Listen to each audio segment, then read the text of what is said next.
Think you know what way it's going to go? Make your bet at Sports Interaction. Whether it's hockey, football, or basketball, Sports Interaction has you covered. Bet pregame, live and play, or on one of our many prop bets. Sports Interaction makes it easy to deposit, play, and cash out. Join now and see all that sports betting has to offer. Want to bet? Head to If the sportsinteraction.com video's slash SDPN. on, it'll That's work. sportsinteraction.com slash SDPN. Hold on. 19 plus. Please play responsibly. No, I got the ad read. It's going.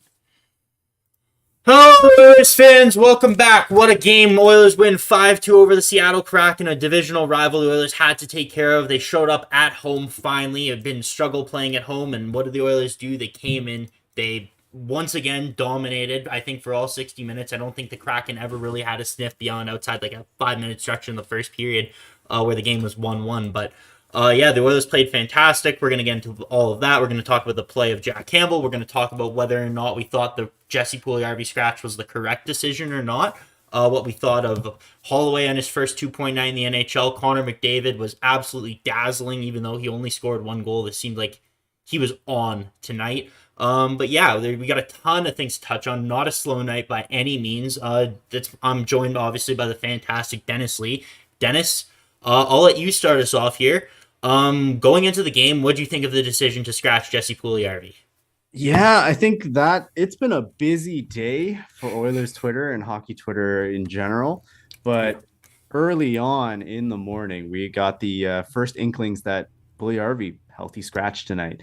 And a lot of us were concerned, when Evander Kane, obviously, who came back tonight for his first game, a lot of us were concerned that the Oilers were going to have some cap issues, right? We have to make way for Kane to come back. And I think one of the big situations was we were afraid Puljujarvi might be gone by this afternoon. Yeah. In order for that to happen. Of course, Yamamoto ended up going on LTIR. So that's a nice little stopgap approach.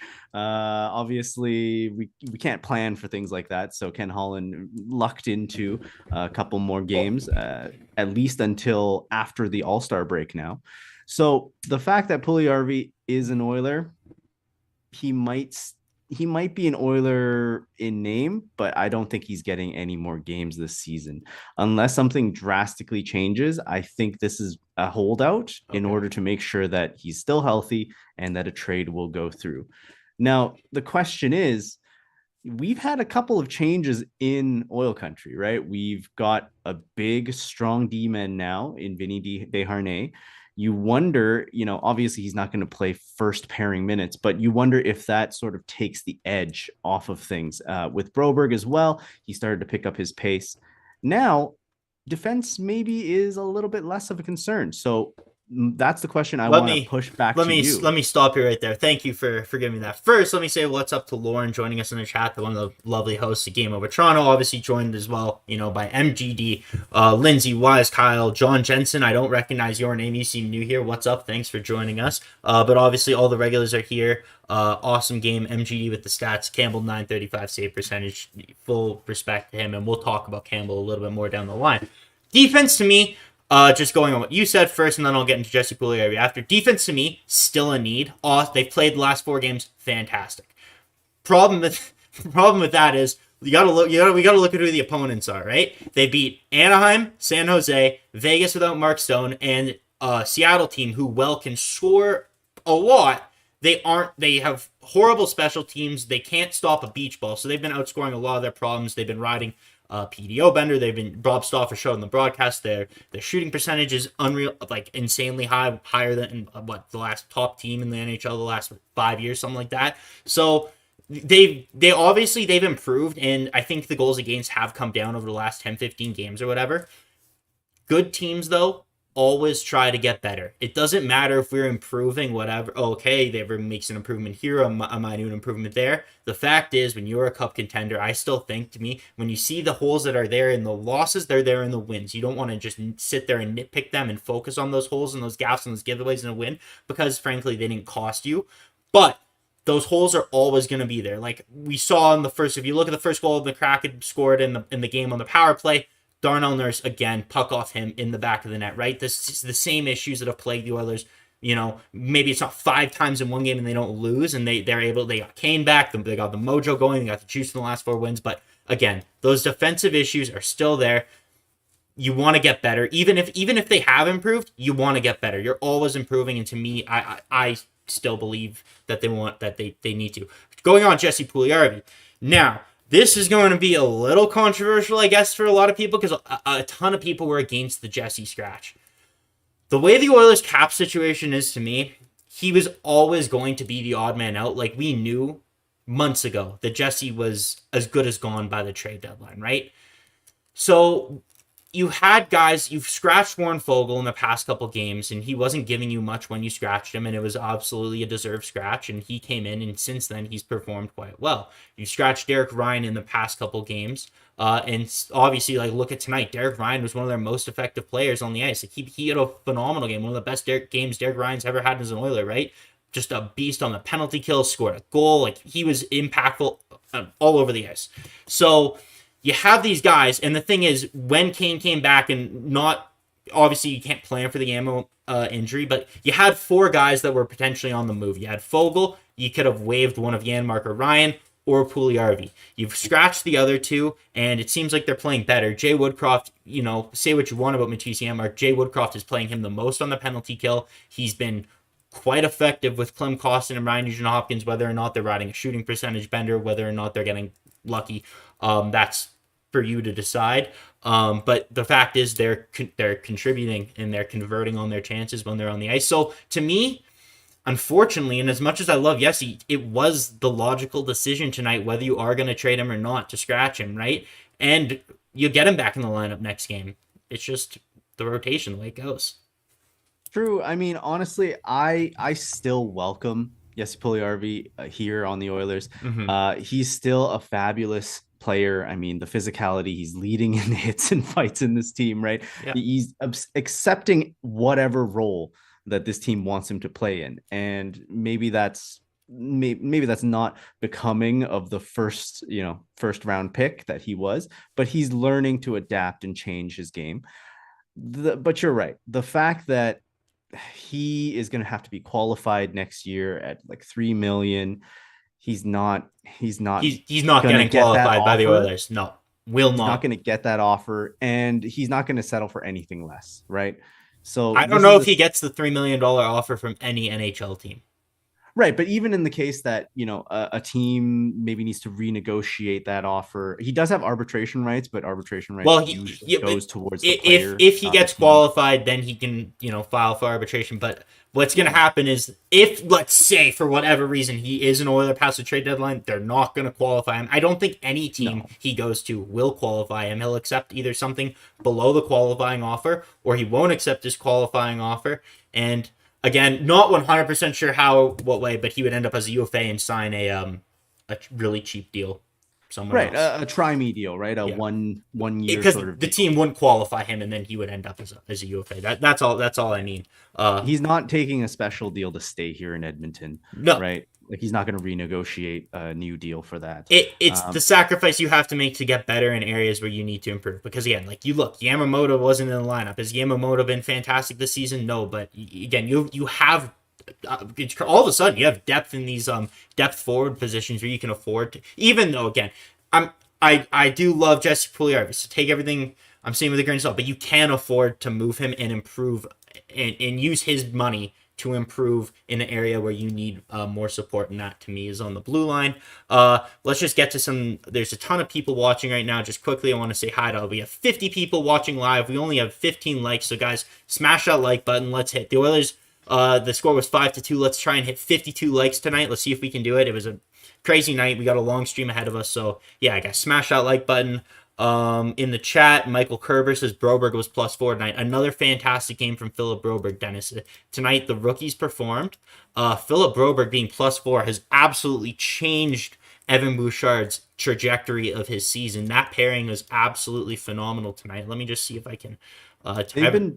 They've been very effective. And just to touch on the depth scoring, like you mentioned, McLeod, right, got a great feed from Holloway, just banged home a rebound. A lot of tonight's goals by the Oilers weren't highlight reel goals. Only McDavid's was just an absolute beaut, right? Yeah. Everyone else was sort of crash and bang, play in the crease. It was beautiful. It was what they need. And they got depth. Beautiful types. Yeah, beautiful goals. This is what you need to play in the NHL, right? You got to bang home a couple of ugly goals every now and then. The Hyman, again, such an amazing play driver. Mm-hmm. 3-point night for him tonight. Holloway, you mentioned to start the show, it's his first multi-point night, Mm-hmm. 2 points tonight. The lines were an absolute mess, right? Mm-hmm. When you're going 11-7, everyone But just got blended up. but But the addition of Evander Kane into that lineup, though, you have the ability to put out a line that's a Holloway, McLeod, Hyman, and they go and convert for you. You have a Fogle, Ryan, and Draisaitl, and they go and convert for you. That one addition makes so many more combinations possible that just makes this offense so much more lethal. Like, it sounds crazy because Kane, like, I think we both agree. Awesome, he's back, 10 weeks, crazy. Crazy fast recovery. He looked Wolverine healing yeah, factor, he right? looked a bit rusty tonight. Obviously, he had a ton of chances. McDavid set him up twice on amazing plays for a wide open net. They're just a He had little bit ahead of him, right? Like, he had 7 shots on goal tonight. That's the oh, highest on the team. oh, geez, I honestly, I did not. I would have never guessed that if you hadn't said that. Wow. I just, to me, it almost seemed like he missed the net more than he hit the net. Like, because I can think A of lot two of plays tips. specifically, like a 2-on-1s where McDavid just put it right in front of him, kind of later in that third period. Evander Kane had some rushes, and I guess he was kind of shooting from the hash marks because I guess he doesn't have that speed because he's missed 31 games. He probably just needs to play a couple more games, and he was shooting as the defenseman and Seattle was closing in on him, but. Yeah, no, I thought as far as the return goes for Evander Kane, I thought it was really well. You could just see the amount of confidence that the team plays with. There was definitely a noticeable amount more physicality in front of the net for sure Yeah, and from the Kane Oilers. wasn't shying away from that, No, right? You saw him in those scrums. he's got the Kevlar wrist guards like he's Wonder Woman, and he's just going to town. He was not shying away. He went for some crazy big hits. But yeah, no, I thought again, this is another game. We kind of said this before in the last couple wins, but this is a game to me where there's no passengers. Every single player on the team showed up and did exactly their job, or and if not exceeded what you expect them to do on the ice. You had contributions up and down the lineup. You had everyone contribute the way you wanted. To have someone like Philip Broberg, Dylan Holloway, actually make tangible contributions to your team, you're gonna succeed more often than not for sure. So yeah, Vander Kane played awesome. But yeah, let's take a Yeah, look at. You want to just take a look at the goals that were scored quickly, kind of run through them all, and then jump. absolutely. I just wanted to quickly shout out Avery in chat. How's it going, man? Live from the Oilers press box. All scoring via 5-on-5. Yeah, that Yeah. was another big highlight for tonight. Well, to me, the power play, especially the first two, they looked like just straight up. They were like dog shit, man. Like They were bad. they were missing passes. McDavid put a pass right between Barry and Nugent-Hopkins, went right through him. Drysaddle's passing was definitely on tonight. That's one thing I noticed. He was tape to tape passes were so clean through like 3 or 4 Seattle Kraken, sometimes right to Connor McDavid. But yeah, Draisaitl was definitely. This is one of his better games in terms of passing. I think at least from this season. But yeah, no, I thought it's funny. 5-on-5 they look so strong, but on the power play, at least for the first two, they looked like garbage. Well, what do you think was up with Well, that? it's so weird too, right? It's this sort of bizarro land because Seattle's penalty kill is Horrible, bad. horrible. Historically, they're like 31st, 32nd. They're like bottom of the league. And of course, Oilers have the number one power play in the league, right? Mm-hmm. The fact that we came into this game fully expecting special teams to be a big factor, Mm-hmm. and they weren't, right? No. We went 0 for 3 on the power play. Penalty kill went pretty good. I mean, 1 for 4. That's fine. Well, You know, the penalty kill to me, I don't really count the one right at the end that Seattle took the last day. yeah, Like they clearly weren't trying that hard to score. There was the one weird call tonight was the first penalty that the Oilers took, the Desharnais elbowing call. Or that was that the second was one. The second one, sorry. that was a penalty for being tall. That was literally it. He turns around, the guy Gord skates right into his elbow. There's not even like it's not even like he was moving his elbow back. Like he literally just skated right into Desharnais' elbow, and Desharnais is what 230 something pounds, and Gord is probably the size of Kyler Yamamoto, and I, Gord goes flying, and the Seattle gets the benefit of the doubt and gets the power play, but I yeah. did want to shout out my buddy Riley in chat. Thank you so much for being here, man. He asked, "How about Desharnais?" It's his transition to the NHL. It's been amazing. I mean, the guy's 26, so he's not a young guy Mm-hmm. by any means. I think hilariously, Darnell Nurse, when he was interviewed during the first game for Desharnais, Nurse just straight up said, "We're the same age." Like, what do you mean a young guy coming? We're the same age. But Desharnais has done an amazing Well, job. The elbow was the puck obviously skills, man, are so much yeah, better than I thought. 4 NHL games, he's got 2 assists, another one tonight, right? The Derek Ryan yeah. goal to go ahead in the game, and after that goal, they didn't really look back. It squeaks. Whether or not Ryan McLeod tipped it, I don't know if it was ever changed on the score sheet. To be honest, I haven't really I think it looked. was a Seattle player that Oh, tipped okay. it. So it was. So Yeah. they talk about it so much on the broadcast, it messes with my head and my notes. I write down could have been McLeod, could have like, you know. But anyways, regardless of whether or not he touched it, Desharnais contributing on offense. I don't think a place anyone really expected him to contribute, and he's just been so much more effective, and even defensively. Like, yeah, he's taken a decent amount of penalties, but you look at the penalty he took at the end, like, It was a good yeah, penalty. exactly.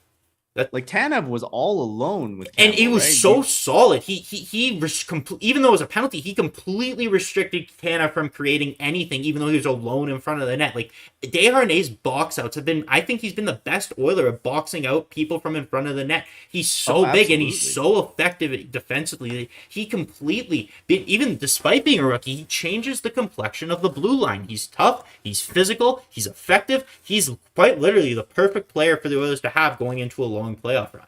And I Eventually, think hopefully. here's a little fluffy bit, right? Mm-hmm. It's not rooted in anything too concrete. But the fact of the matter is the Oilers have taken a lot of players from the Bakersfield Condors, right? Mm-hmm. And Vinny Desharnais is one of those guys that was left behind.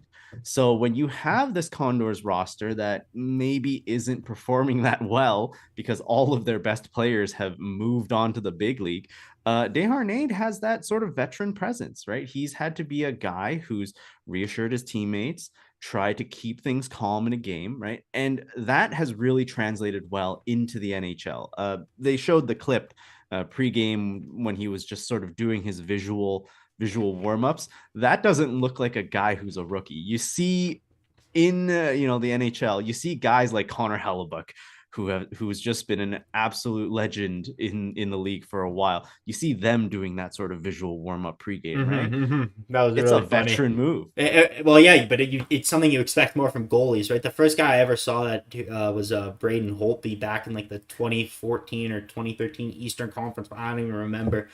Just spraying the water up in there and looking around and watching it. So not necessarily something I expect from a defenseman, but whatever he's doing, it's clearly working for him, right? So keep it up, Vinny. We love to see it. I think honestly, as funny as it's say, like Darnell Nurse could probably learn something or two from Vincent Desharnais and how he's defending the box and clearing the front of the net, right? Like that guy needs a reset. Obviously, not something we're gonna focus on tonight. He was fine, not fantastic, I would say by any means. Not someone who stood out, but we're here to focus on the positives.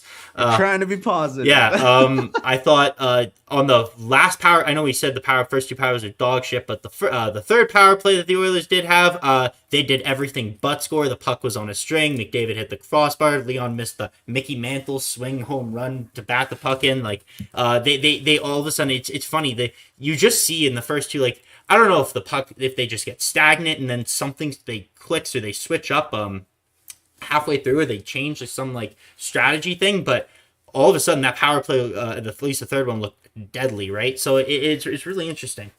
Yeah, I think that's one of the deadliest factors about Mm-hmm. this power play, right? The fact that obviously we have two of the best players in the NHL on a single line, that helps a lot. But I tweeted this out during the game. It seemed like the first two with Barry, there were some communication issues, maybe the way that Seattle put pressure on the Oilers. It led to their power play not really gelling. But to start in the third power play, yeah, Bush was out there and he adds a different complexion to Mm-hmm. it, right? Totally. He doesn't have the same sort His of guidance well, so that Barry might have. he's more of I think he's more even though he hasn't been shooting it as hard. I think he's definitely more of a shot threat than Tyson Barrie. He definitely facilitates the flanks, like the passing to McDavid and Nugent-Hopkins a little differently than Tyson Barrie would. But I think the biggest pro to having Evan Bouchard on that power play as opposed to Tyson Barrie is the way that Evan Bouchard can hold the zone, right? Like you see him on his knee, you see him when Tyson Barrie just is already giving up and going back and getting ready to pick up the puck at the blue line or take it from Campbell and pass it to McDavid and let McDavid go on another rush. Evan Bouchard's standing the blue line and he's constantly and consistently trying to hold the puck in, and he's actually doing it, right? Which you're creating so much more zone time. And for this power play, you've spent 2 minutes in the zone. Like more often than not, you are going to score, right? We have Liz Howard. Good things happen. Hey guys, when are you trading JP13 for Logan Stanley? Yeah, no, thank you, no, thank you. He's 6'7", Ken Holland and Bob Stauffer, I'm sure would love it. But you know what? We honestly, like, to me, a depth defense, like we have 7 defensemen that can play already. You have Nemo down in the minors. Honestly, give him up for just take the cap space and get someone actually in a trade. It is hilarious. During the middle of the day when it broke out, our group chat over at SDPN was just blowing up with people trying to rip us off. Yeah. Oh my God. None of the 3 Oilers hosts decided to talk about any of that. One thing that we should touch on is I think at least what seems to be the most likely, I mean, there hasn't really been any rumors of who's interested and who's not, but one of the most likely destinations for Jesse Puljujarvi seems to be Boston, just by Brad Marchand's tweet during right before the game, right? Like, I don't know about that one. Well, Marchand is known to be a troll. Yeah, but has he ever trolled like that? Like, isn't that tampering? is that not tampering? Like what is that? He literally no. Clearly, it's not tampering. You know, maybe he's taking him around town sometimes. You know, doing a little Zoom conference call at properties or anything like that. No, that's not tampering. Yeah, no, it was very suspect. But I definitely am like, wouldn't be shocked if he's a Bruin. And if there's one organization that he would absolutely succeed in, it is the Boston Bruins. When they win the Stanley Cup, I'm sure he'll get it passed to him from Taylor Hall. So it would be peak Oilers, super awesome. And speaking of peak Oilers. First goal of the game, first goal of the Oilers score, Connor McDavid's goal. Who shits his pants on the rush in? None other than our best friend, Justin Schultz, falls over. Connor McDavid goes in one-on-one. What can you do? 38th of the year. How do you, like, my God, is he going to get 70 goals this year, Dennis? I mean, yeah, at this point, we were talking in the beginning, right? Is he going to put his mind to it? Is he going to get 60? No, it's a McDavid 70 year, baby. Oh, like easily. It all the way. What like the fact that he can just go in solo, like blue line to blue line, down to the dots and just rip one home. Oh, yeah. Amazing. Quickly in chat, how many goals did Austin Matthews have last year? Someone let me know. Because however many goals he had, I will bet you, I would put money that Connor gets one more goal than whatever Austin Matthews had last year. Was it not like 60, 61? I think it was 62. Like I can't remember, though. We're losing our jobs because the 3 big guys over in Toronto are going to fire us tomorrow, right? How dare we not know? It's not Austin Matthews isn't even the best player on his own team. So oh yeah, tonight. Every night, it's been the William Nylander show. But anyways, we're not here to talk about the Leafs. But yeah, the Oilers again. It's the tale of 2 teams, man. This is why I can come on here and just have a mental breakdown after this team blows it to Anaheim and completely falls flat on their face to a bottom-feeding team that should be, like, deserves Connor Bedard, and then come out, rattle off 4 wins in a row. Not only, you beat bottom feeders, you're beating them, you're scoring 7-8 goals on them. You go into Vegas in their barn, you beat them in regulation. Then you go against Seattle, who's won 7 in a row, coming in on a back-to-back, whatever. But they still go in and they smoke Seattle, right? This is the Oilers that we saw in the playoffs last year, and this is a scary team. They're gonna catch a lot of teams off guard. Let's say they don't go on a 20-game heater and win 20 games in a row. If they finish 3rd in the Pacific, second in the Pacific, or even in a wild card spot, they're gonna go into a series with as the underdog. And when this team, looking at the top teams in the division, get Vegas or Seattle or Winnipeg, whoever you end up playing, I would not want to be them and play this team when they're clicking. I think the Oilers are a better team than all of them. Honestly, you're right. Like this is the duality of the team, right? The Hmm. fact that this team can on a certain night just blow up any opponent. It could be like a Winnipeg, someone who's got a great goalie, someone who's got a solid team. The Oilers, you would almost always bet the over, right? It Hmm. it feels like this team at any moment could just turn on the Jets and like put up 7 goals. Oh yeah. Now, one Oh, thing, sorry, I just want to say I appreciate everyone in the chat letting me know how many goals Austin Matthews scored. It seems we are debating though whether it was 60 or 62. 60, 62. Let's take the average. Yeah, we're going Let's back, call it but a yeah, 61. so whatever that was, McDavid's gonna have one more. I would bet my house on it. Yeah, and even MGD, David W, the Leaf stats guy. Where's the stat? All of a sudden he's got nothing. He told me Nurse is plus minus though, so I guess that's good. Um, Honestly, though, yeah, I was just gonna mention we have to credit this team's current run on Campbell as well, right? The fact that Soup has been playing really well ever since even the LA game, right? Even the LA game, it's well, hard to really just pin it on him totally. alone. It was the team. His last stretch of I think want to say like 5 games now up until this point, he's been noticeably better since he's changed the equipment and he's gained confidence.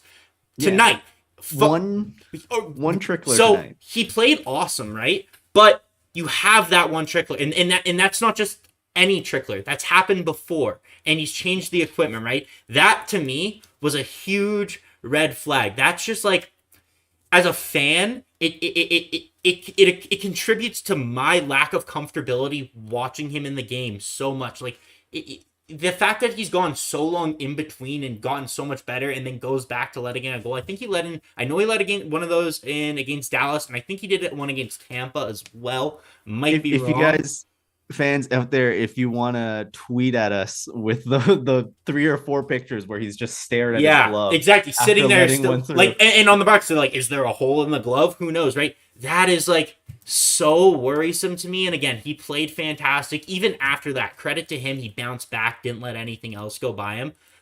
That almost made Honestly, me want to go to Stu next game. To be honest with you, I do think you have to work Stu back a little bit yeah. into it. One of the things that I will say is a little bit more encouraging. It seems like in the last couple of times when he was staring at his gloves, it seemed to go almost through the mesh of it, right? Hmm. It seemed like he was staring at it going, Yeah. how did this squeak through? I had it. This one on the slow-mo looked like the puck sort of just dribbled through his wrist, like it almost bent his wrist backwards a little bit and then popped up over top. So I'm a little bit less concerned. it Do you it do you does. think it's a vision thing? Like what is it? And before you answer that, let's just say we got 60 people watching right now. We're trying to hit 52 likes tonight. The score was 5-2. Everyone, if you can go ahead and smash the like button, we really appreciate it. Sorry to cut you off, Dennis. What were you saying? Do you think it's a vision thing? No, I don't think it's necessarily a vision thing. I don't know what it was earlier on in the Hmm. season, right? But for this last one, it just seemed like maybe he wasn't quite fully tuned in with his equipment. Obviously, glove saves are one of the tougher saves to make, right, Hmm. in the NHL. So, other than the weird things like the Michigan and shoulders and all Yeah, that, yeah. but the glove save, if you're not really used to your equipment, that can be a tough one. And this seems like it was different from the first two in that it just snapped his wrist backwards a little bit. That might be something where he just starts getting a little bit stiffer on his equipment, getting stronger in that area. But it seems It's like he tough. already had, right? And then and he'd gotten so much better. And then those that because that's just not a squeaker. That's not a shot that goes through your 5 hole. Like to me, a goal that like looks like it goes through your glove is so concerning as a fan. And I know he went on a long stretch without letting a goal like that in, but imagine game 6, we're facing the Los Angeles Kings. It's 3-3 in the third period, or 3-2 in the third period. And last year it was the 180-foot goal from Rasmus Anderson. This year, Jack Campbell lets in a goal like salami wrist, and it just like goes back and it goes right in the net, right? Like, Don't make me relive UC Markkinen back in the '06 run, man. Don't make well, me exactly. relive Like, those it's days. concerning, and I get what you're saying, but you need to work Stu back in. I know they are playing a considerable number of non-playoff teams. Stu's going to be tired. Stu's going to need rest, and I think it's good to let him get the rest. Now we're coming up on the bye week soon too here, but all in all, Campbell got the win, and it's not. I guess it's not something we should focus too much on, but it's something I definitely wanted to touch on because it was an area of emphasis for me watching the game. Jacob in chat mentioned sounds like I'm sugarcoating it. I'm trying my best to be positive. I Yeah. mean, there is the concern there. Surely you don't want your supposedly number one goalie letting in those types of goals, Mm-hmm. but you got to take some of these. It seemed like it was just an odd bounce. I'm willing to give him the benefit of the doubt. For the next game, it's Tampa. It's a tough call as well. Now, one thing to note is Seattle came in today on the rear tail end of a back to back. Tampa is going to be coming in on Yep. the tail end of a back to back. And the team after. Saturday with Vancouver. They'll be coming in on the tail end of a back to back. And then you have Columbus and Chicago before the bye week, right? Mm-hmm. And All Star break. Now, out of that, the Oilers are set up to just go on a tear. Oh yeah. They In better. terms of like on paper, you're supposed to win against the three teams that are on the back or on the tail end of a back to back, and then two weak teams in Columbus and Chicago. Mm-hmm. But I want your accurate prediction. Okay, We so to obviously won me, to against be honest Seattle with you, today. so Next okay, four. the only acceptable game to lose in this stretch is against Tampa Bay, and even then, it's a 50-50 shot. It's not like it's not like it's one of those games that seems to happen every year against Minnesota where it's a scheduled loss and you're not disappointed at all, right? This to me, they're coming in on the second night of a back to back. You need you need to get cooking, and you need to get cooking fast. So all hands need to be on deck, and if you give an effort like you gave tonight, there's no reason in my mind why you can't beat Tampa as well. They've seen them. They Exactly. always like we've watched them beat Tampa a number of times. Like it almost is like they have Tampa's number. If I'm not mistaken, it seems to me like in their last what you have at 5-10 games, the Oilers I can't maybe Tampa's won one or two. Um, but yeah, I was at one of those games where Mikko Koskinen stole at Rogers Place last year in March. It was fantastic. But yeah, no, they need to get on a run. They need to get cooking, and regardless of whether or not they do, they also need to see some additions coming as well. One more thing, we're only 7 likes away from the like goal, guys. So if you haven't hit the like button already, we got almost 60 people still in the chat, still watching. Please hit the like button. Dennis and I really appreciate it. We'll also be back next game. And yeah, it was super fun. We'll hope they win again. One guy I wanted to touch on the Seattle Kraken, or two guys actually we should touch on the Seattle Kraken. I guess there's three. We already touched on one. The two others, one guy who was crazy physical tonight. I don't remember him being this straight up mean. Was Adam Larson. Oh my god! Oh, Every time they're in a corner, it doesn't matter if it was Leon, if it was Connor, if it was Derek Ryan, or unfortunately for Dylan Holloway, got absolutely plowed. Similar to the hit who threw that hit? It was the guy on Buffalo, wasn't it? Ilya Labushkin? Was it Labushkin, Labushkin? I think. Yeah, Yeah. who put Holloway out. So it was a little bit of a scary scene for me, at least, to be honest, right? Uh, Well, on the broadcast, they almost mentioned Tanev shoved Holloway out of the way, so it was more of a sort of yeah. waste, I guess, waste area collision. Hmm. But you're right. Like, this is why we love Adam Larson, right? The fact that if he was on this team, oh boy, what a defense, what a change to the look of our defense. Larson is mean, he's Yeah. physical, he's a shutdown D, He was and I love him for it, even though he's not playing for us even anymore. even when the Oilers' speed was giving Seattle trouble, Adam Larson seemed like he was the one defenseman who was getting himself out of trouble. He almost seemed a little quicker than I remember. And MGD in the chat saying that was the Adam Larson I remember. And you know what? Now that you guys are saying it, maybe I just didn't. I was soured upon Adam Larson because I like Taylor Hall, and I was one of those 1-for-1 assholes who, maybe whatever. We don't need to get into that, but yeah, no, Hearts out he for played Adam he Larson, played man. awesome tonight. Another former Oiler did end up hitting the crossbar a little earlier in the game. Jordan Eberle, it looks like he still has the same shooting coach as from his time as an Oiler. Can't hit the net.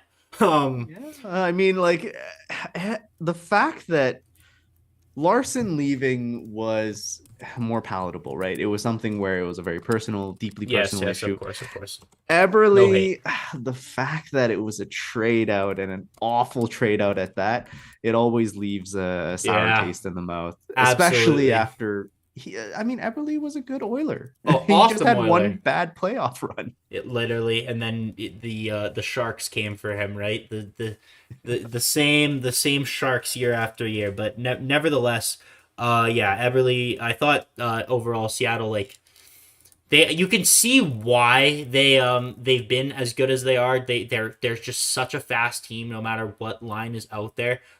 They claimed Eli Tolvanen, who I did not realize had his shot was that hard. Oh my god, 94 miles an hour on the power play. That one timer is dangerous. That guy could fall on his face and just randomly his shooting percentage ticks up a bit and he becomes a 30 goal scorer. Like we've seen, what does he have? 5 goals in 7 games in Seattle. I guess he scored one tonight. Didn't get credited for it. Zach Hyman did because he scored it on his own net. That was hilarious. So all the armchair GMs calling for the Oilers to claim Eli Tolvanen. And how do you feel now, you dummies?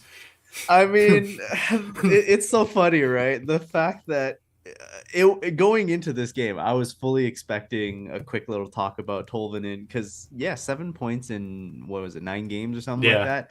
It's nothing to scoff at for a player who is free and also is only getting paid like 1.5 million or something like Yeah, like that. you would think if you're gonna get Jeez. planning on getting rid of Jesse Puljujärvi, you'd want to pick up Eli Tolvanen. Whatever. I don't know. It doesn't matter. 20 other teams are passing him. I guess 20 other teams are kind of dumb because I did see a lot of smart Oilers fans, people I respect online quite a bit, calling for it, and they were dunked on by the geniuses that also said they should claim. I think his name's Jake Lecision, so who is Uh, not a and a not the not same thing. exactly. Come Well, on, exactly. That's what I'm man. saying. I'm saying, why would you want to claim Jake Lecision and not want to claim Eli Tolvanen? That's what I'm Yeah, saying. Weird. it's always funny on Oilers Twitter. And if you guys aren't following us on Twitter, give us a follow. It really helps there. Plus, you'll always be able to tell when this show is going live. Yeah, Links down in the description. But yeah, pretty good game overall. Like you mentioned, totally. I think if the Oilers are playing like this, they can beat any team in the Absolutely NHL. agree. So Absolutely agree. It comes down to solid, just competent defense. They don't need to be the New York Islanders. They don't need to be the Dallas Stars or whatever. They just need to play competent, solid, and more often than not, if they limit the mistakes, they're gonna outscore the mistakes that they do give up. Their power play is so deadly, and especially now that it seems like the depth scoring is coming around. Like, how awesome is it to see goals when McDavid and Draisaitl aren't on the ice? It used to be come once every 4 games, you'd see Josh Archibald chip in with a random goal, and you'd be like, "All right, you can't lose this game. We can't waste a non-McDry goal." And it was very stressful when they did lose those games, right? we didn't waste the Derek Ryan and Warren Fogle goals, right? Exactly. Even Ryan McLeod, right? Like his gets his Yeah. sixth goal of the year. Like these guys are starting to heat up at the right time. Yeah, they have the potential to carry with depth scoring. And yeah, this offense can be really dangerous. I like the way Woodcroft's going with the 11-7. I would not be shocked if he kept it, throughout this last stretch right into the break here. So, yeah. I Let's mean, check our likes real quick. on the Four on the more. noon show around Edmonton that everyone knows Oilers now, uh, they mentioned that hey, like Tampa when they won their cups, uh, some games they would go 11-7. Mm-hmm. So it's a honestly it's a strategy that's proven. The Oilers have put it to good success, and now we're clawing back into it, right? I think we're still in a wild card spot, but we're drawing closer and Oh, closer to that Pacific Division. well, I think I want to say on the broadcast they said, okay, before I get into that, we need 4 more likes. I'm not ending the broadcast until we hit 52. Once we hit 52, Dennis and I can go to sleep, and you all can have a fantastic night. But until then, we're gonna keep going. So please, Don't you take your likes away. please, please hit the like button. Oh God. What did you ask again?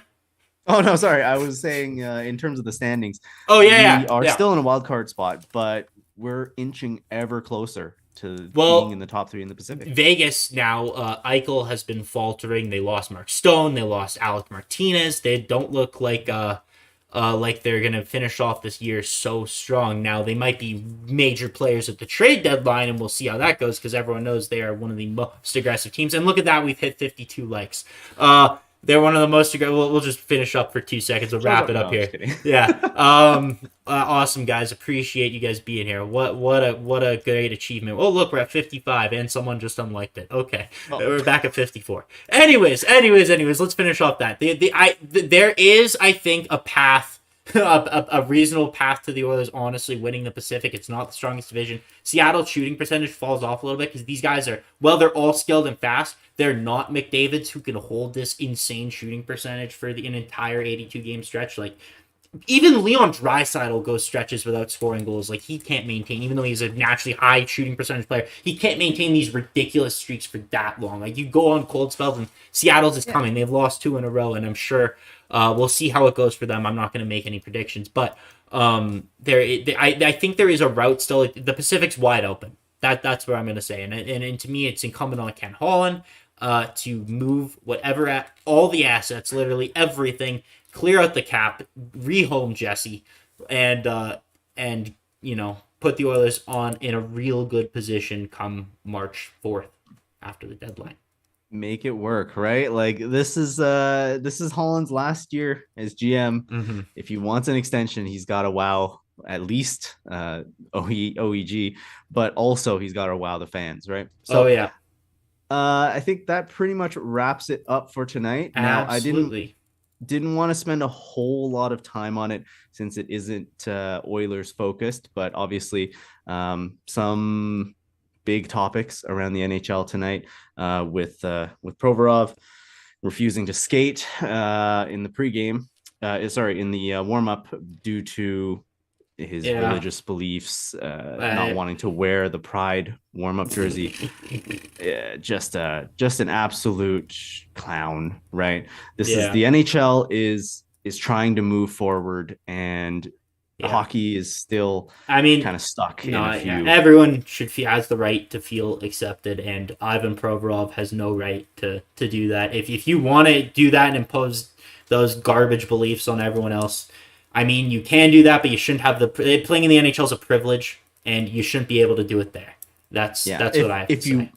If you wanted to exercise those rights, you also waive the right to play in that game, right? At least more than that game. Like I don't know. I don't think that was cool of him whatsoever. But and I just wanted to put a couple of support resources out there to end the pod. If you're in Canada, CanadaHelps.org. There's a lot of great organizations there that could really use your help.